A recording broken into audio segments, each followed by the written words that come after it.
Bienvenue sur Africa 24 pour cette nouvelle édition de l'Africa Tonight. À la une de l'actualité, la République du Cap-Vert a célébré ce dimanche son indépendance acquise en 1975. Quelles avancées pour le pays depuis lors? Éléments de réponse dans ce journal. L'UDPS conditionne sa participation au dialogue national en République démocratique du Congo. Le principal parti d'opposition souhaite une médiation internationale pour garantir l'application d'éventuelles résolutions. Et puis, première édition de la nuit de la gratitude au Togo, un événement organisé par Clara International et l'association de soutien au développement de l'art vestimentaire et textile africain. Mais avant de développer ces titres, 5 juillet 1962, 5 juillet 2015, l'Algérie a célébré ce dimanche le 53e anniversaire de son indépendance. À cette occasion, de nombreuses festivités ont été organisées. L'occasion pour le peuple algérien de se rassembler et de faire le bilan des grandes réalisations des années d'indépendance. Célébration ce dimanche également des 40 ans d'indépendance du Cap-Vert, un moment opportun pour revenir sur les acquis démocratiques de ce pays d'Afrique de l'Ouest souvent cité comme exemple dans plusieurs domaines. Iparat Ndiaye. 5 juillet 1975, 5 juillet 2015, le Cap-Vert célèbre ce dimanche les 40 ans de son indépendance. L'archipel est souvent cité pour sa bonne gouvernance. Après l'indépendance en 1975, le PAI-CV dirigea seul le pays sous un système communiste jusqu'en 1990, lorsque le mouvement pour la démocratie, le MPD, prit le relais, instaurant ainsi le multipartisme dans l'archipel. Une démocratie reconnue aujourd'hui par la communauté internationale. On a fait des progrès, je crois qu'il y a d'autres gens qui ont fait des progrès. Nous-mêmes, nous les avons faits. On pourrait dire que les principes démocratiques sont ancrés dans la pensée politique des Cap-Verdiens, qu'ils ont intériorisé ces principes, ils les appliquent. Si c'est bien ou mal, mais ils les appliquent. Donc, c'est la société capverdienne qui a compris ça et a acquis ces comportements qu'on pourrait appeler démocratiques. Depuis janvier 2008, le Cap-Vert, en raison de son niveau intermédiaire du produit intérieur brut, a quitté la catégorie des pays les moins avancés pour entrer dans celle des pays à revenus intermédiaires. C'est un moment très important pour notre pays. Vous savez, quand on célèbre 40 ans d'existence, ça veut dire qu'on a grandi. Le Cap-Vert est un pays de référence dans la sous-région africaine et dans le monde, par sa démocratie. Aujourd'hui, c'est un moment de fête, de réconciliation nationale. Tous les Cap-Verdiens sont très heureux et très fiers du pays que nous avons pu construire pendant ces dernières 40 années. Et on a encore de nombreux défis devant nous, notamment le défi de la consolidation de la démocratie, des institutions, mais le Cap-Vert est sur la bonne voie. En tant que parti d'opposition, le MPD contribue à ce que le Cap-Vert soit de plus en plus indépendant et surtout un pays démocratique et qui respecte les droits humains et qui travaille pour le développement de son peuple et pour la consolidation des institutions et de la démocratie. La principale fragilité économique du Cap-Vert est sa dépendance envers l'extérieur, une dépendance due à la rareté des ressources naturelles de l'archipel ainsi qu'à son isolement géographique. L'économie capverdienne s'appuie sur un secteur tertiaire relativement lucratif, mais qui emploie peu. En République démocratique du Congo, l'Union pour la démocratie et le progrès social conditionne sa participation au dialogue national par une médiation internationale. Le principal parti d'opposition craint que sans celle-ci, les résolutions prises au cours de ces assises ne soient pas appliquées. Explication dans ce reportage de Jacques Amboka, notre correspondant en République démocratique du Congo. Le parti d'Étienne Tshisekedi, l'Union pour la démocratie et le progrès social, UDPS, pose des conditions pour sa participation au dialogue politique initié par le président de la République, Joseph Kabila. Pour ces partis, la médiation étrangère présente plus de gages pour le respect des accords qui y seront obtenus. Le président Étienne Tshisekedi tient à la médiation de la communauté internationale conformément à l'accord cadre d'Addis Abeba dont M.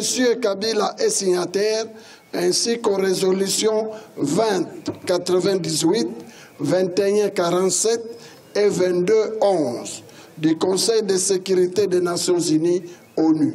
Pour les partis au pouvoir, la République démocratique du Congo est souveraine et a acquis de la maturité. Par conséquent, les différends congolais doivent se régler entre les Congolais. Un pays comme le Congo, un État souverain, vous voulez, lorsqu'il y a des choses que nous devons régler entre nous, il faut appeler un étranger.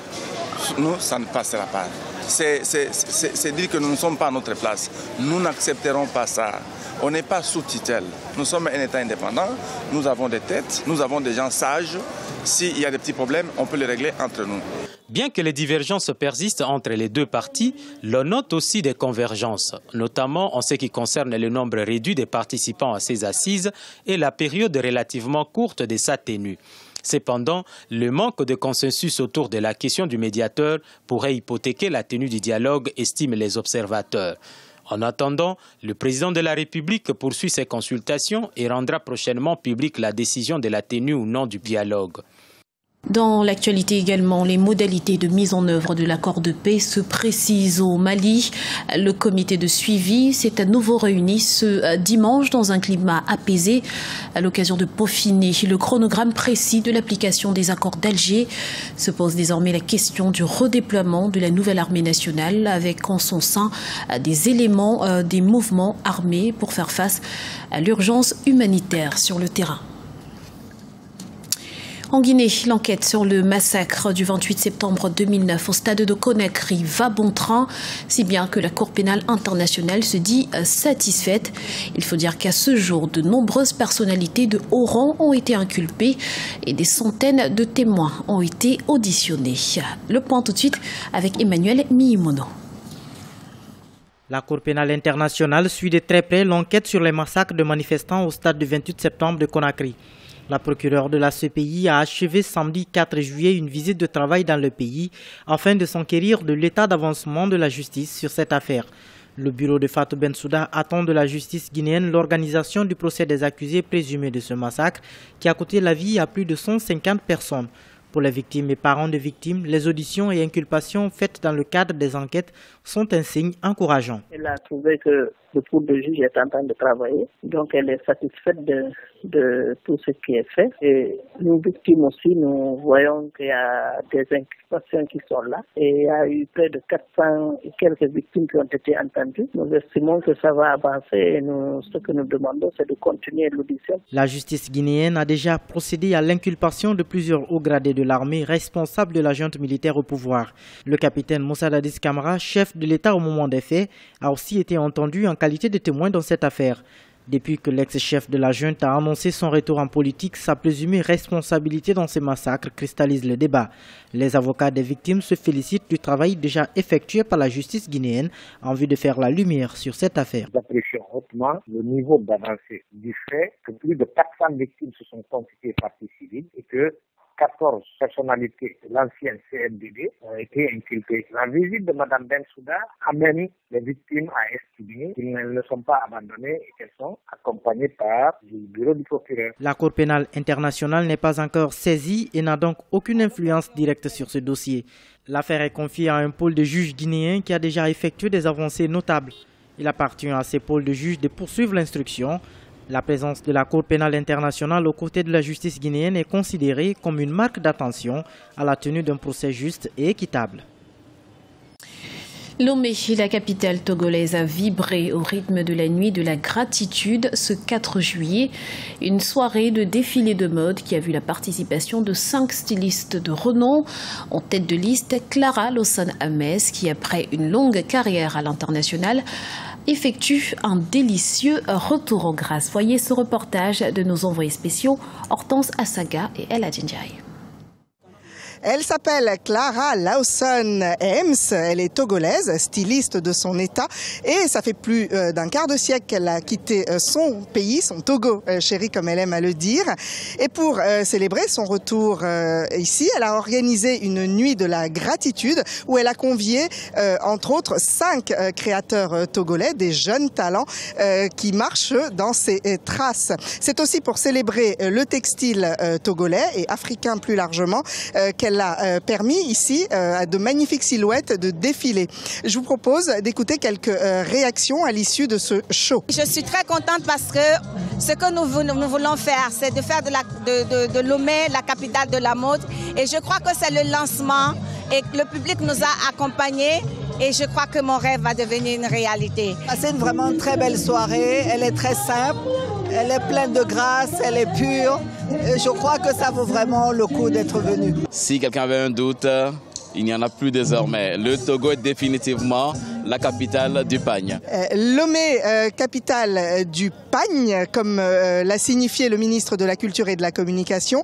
Lomé également capitale de la mode, comme le souhaite Clara Lawson Ems, styliste qui a organisé ici la première nuit de la gratitude, mais qui a en croire les encouragements reçus, ne sera sans doute pas la dernière. À retenir ici le fait que le textile africain et la mode faite en Afrique doit être défendue parce qu'elle est un vecteur de développement. Ce journal a été réalisé par l'ensemble de la rédaction. Nous vous remercions de l'avoir suivi. Retrouvez dans un instant une nouvelle édition de l'information sur Africa 24.